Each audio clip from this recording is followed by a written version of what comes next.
October 29, 1923, the Republic Day.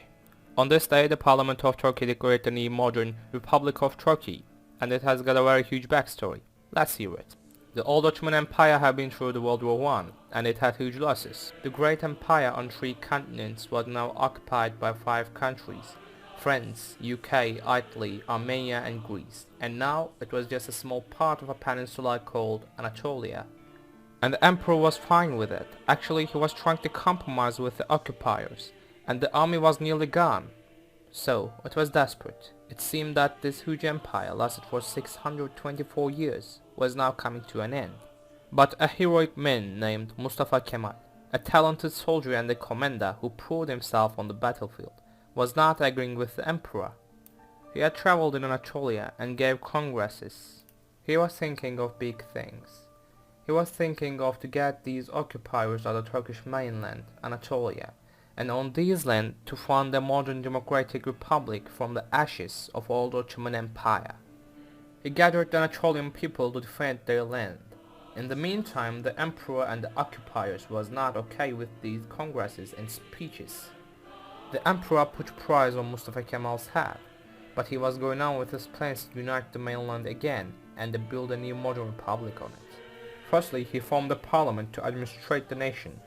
After some time, this parliament had more authority on the nation than the emperor. He built an army from Anatolian men who were able for the battles. This army was named Kuvayi Milliye, the nation's army. The Soviet Russia, which is newly formed, was helping nation's army with the guns and equipment. The people of Anatolia were also helping the army. There were new laws called Tekalifi Milliye, the responsibilities of the nation. They were giving 40% of their food to the army. They were giving clothes to the army. They were giving horses to the army. The blacksmiths, the tailors was working for the army, and they were willing to do that. Mustafa Kemal Atatürk had what he wanted. He had united the people of Anatolia to have the Anatolia back. Firstly, the Armenians were moved from the mainland by nation's army on the command of Enver Pasha. So the eastern Anatolia was secured again. On the south there were French and the British. They lost their power on the field by the revolts of native people. After some time they had an agreement with the Parliament of Turkey and left the area. But the greatest war was in the west against the Greek.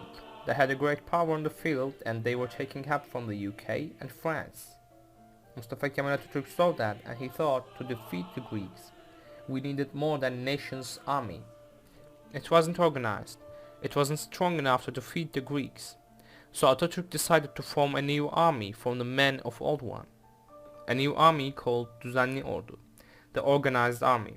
This army had more discipline and organization than the old one, and on the command of İsmet Pasha it has won 2 wars against the Greeks. The Italians saw that, and they decided not to mess with this army, and drew from the area without any battle. But then for some time Greeks were nearly defeating the Turkish army, but Mustafa Kemal and Fevzi Pasha took the command of army and made the Greeks draw from Anatolia. So after this bloody war caused 200,000 men to die on both sides, the homeland was united again. Its cost was too high, but the goal was achieved. After these victories it was time for peace and development.